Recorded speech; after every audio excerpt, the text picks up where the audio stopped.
for his 5 minutes. Thank you, Mr. Chairman, and I want to thank the witnesses for being here. I really appreciate your time. Really appreciate it. Thank you. When parents begin exercising their right to question their local school boards during the height of COVID, amid mask mandates, woke curricula, and harassment in schools, how did the DOJ respond?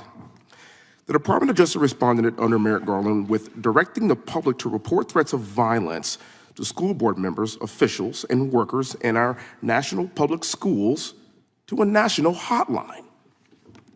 One particular case, a mom was reported to the hotline as a threat because she was A, conservative, and B, she was a lawful gun owner, like myself. The complainant alleged that the mom was a threat because she belonged to a right-wing group known as Moms for Liberty. And I have a real problem with identifying people like this because it's your right to belong to whoever you want to belong to, and that's your freedoms.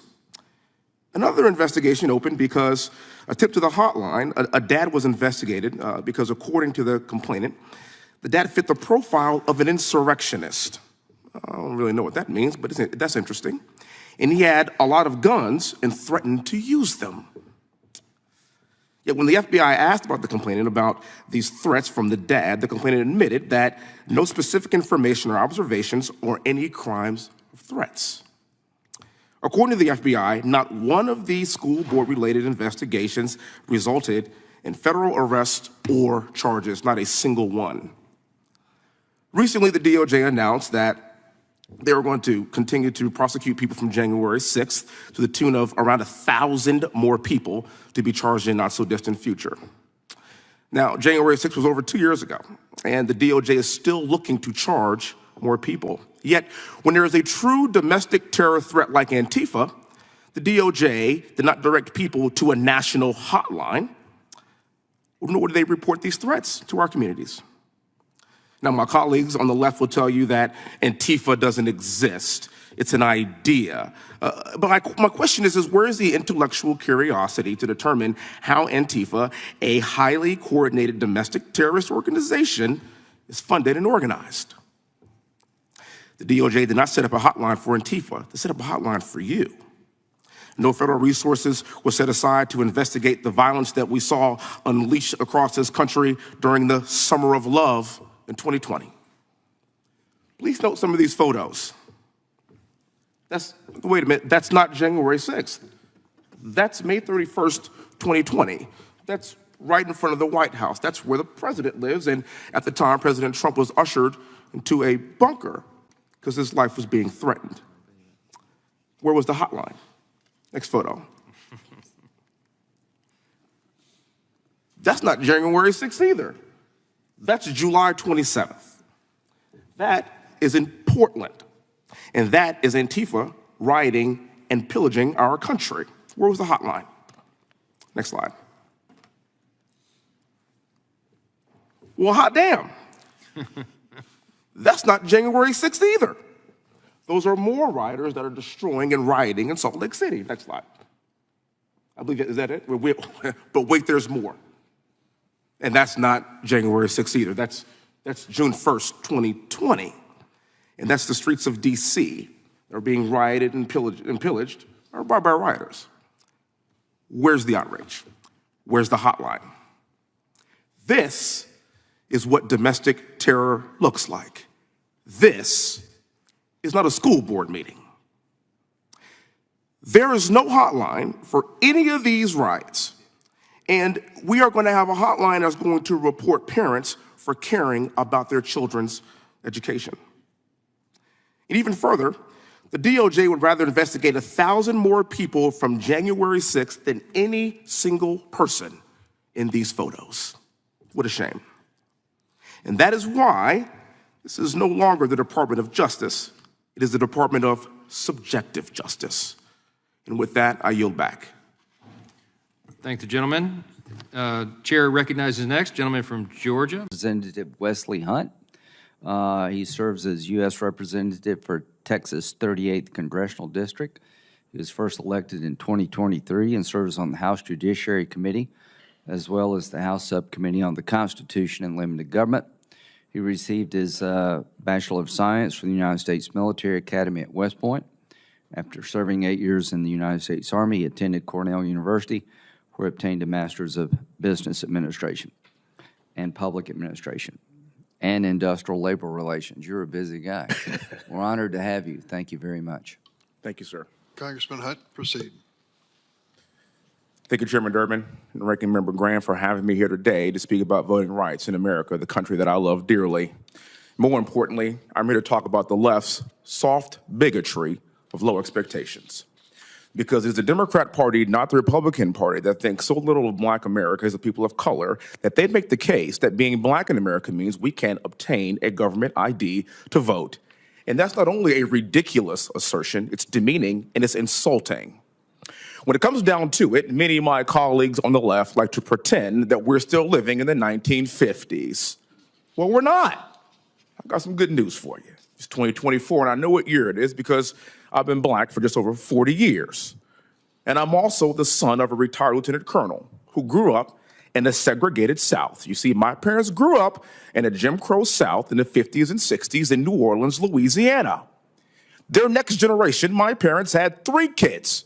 My sister, brother, and I all went to West Point, all 3 of us. We all served our country in combat. And I sit before you today as a sitting United States congressman in a district in a suburb of Houston, Texas, that's a white majority district, that President Trump would have won by 25 points, and I won by almost 30 points.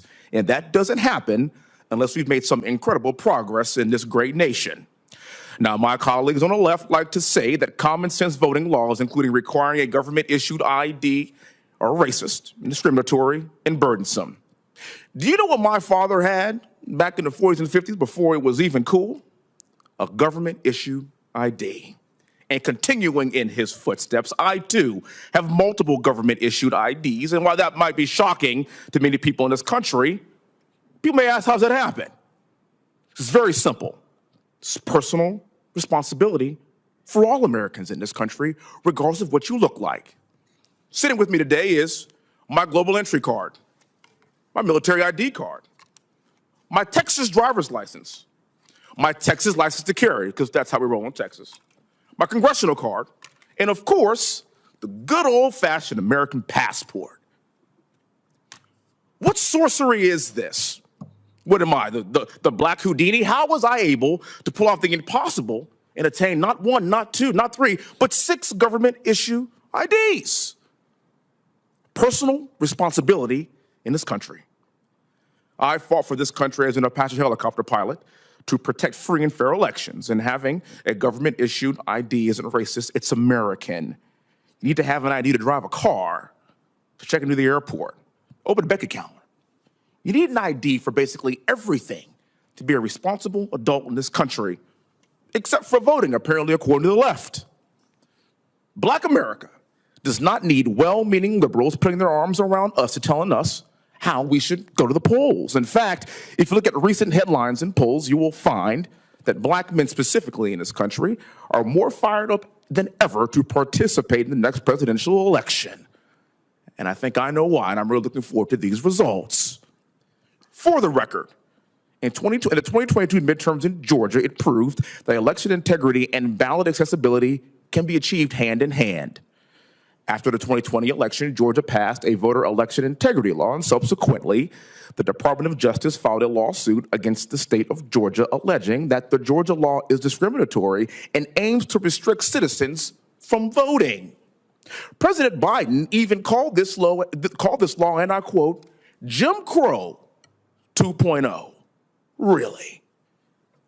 In my humble opinion, referencing Jim Crow for common sense election integrity laws is offensive to those who actually experienced Jim Crow, like my parents and their parents before them. In fact, the law wasn't discriminatory at all, because in the 2022 midterms, Georgia voters shattered voter turnout records across the state. And despite that record-breaking turnout in Georgia, the DOJ lawsuit is still pending. I suspect that it's because that record-breaking turnout resulted in a Republican governor being elected in Georgia, but I digress. I'm going to say the quiet part out loud, which I tend to do. I have a lot of respect for John Lewis, But the John Lewis Voting Rights Advancement Act is not about protecting voting rights. It's about solidifying Democrat power nationally. It's about federal control over state and local elections, which, by the way, is unconstitutional. It's about diminishing the security of our elections. And voter integrity laws aren't discriminatory. They are required for a functioning constitutional republic. I'm going to tell you today, I categorically reject the soft bigotry of low expectations. Black Americans and people of color are proud. We expect more of ourselves. That's what Black excellence really means to me. And above all else, we don't need a new solution to a problem that doesn't exist. Let me be clear. Making it to the polls to vote in person with an ID in this country today is a very low bar, extremely low bar. We can do it, white people can do it, Black people can do it, Americans can do it. And we should all want that for free and fair elections. If you want to be on the right side of history, you should reject the Democrats' party's attempt to wind the clock back 70 years. Because I'm sitting right here in front of you, and I'm here to tell you we've come a long way. Let's continue this progress. Thank you for your time. Thank you, Chairman. Thank you, sir, for having me. Thank you, Congressman. We'll now switch to our second panel. If the witnesses for the second panel will start to come forward, we'll start shortly. I thank everyone for their patience. Let me introduce the majority witnesses.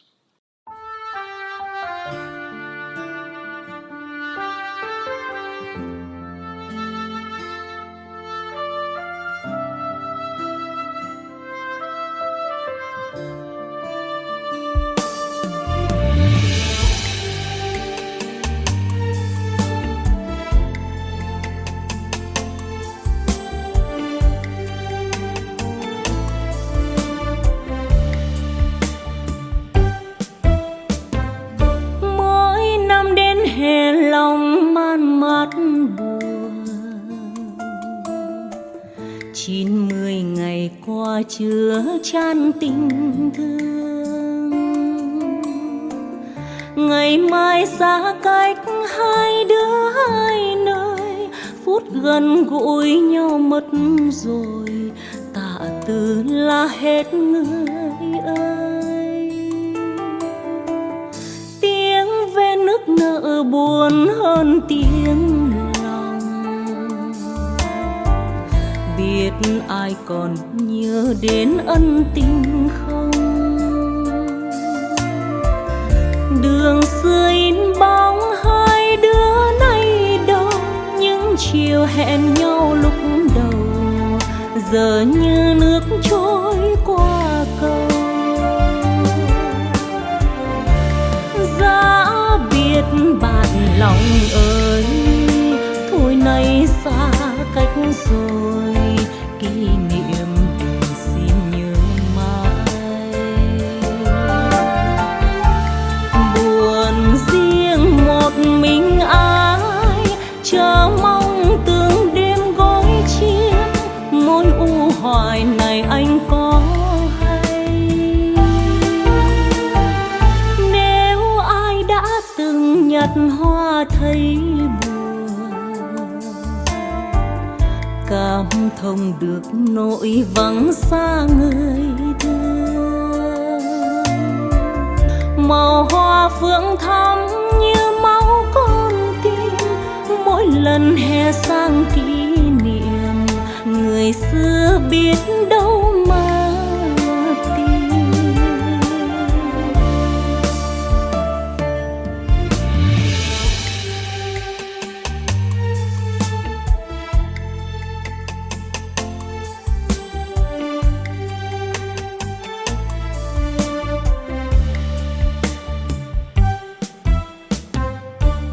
Giá biết bạn lòng ơi, thôi nay xa cách rồi, kỷ niệm xin nhớ mãi. Buồn riêng một mình ai, chờ mong từng đêm gối chiếc, mối u hoài này anh có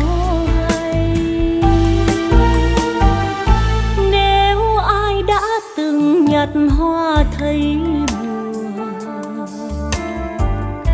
cảm thông được nỗi vắng xa người thương. Màu hoa phượng thắm như máu con tim, mỗi lần hè sang kỷ niệm người xưa biết đâu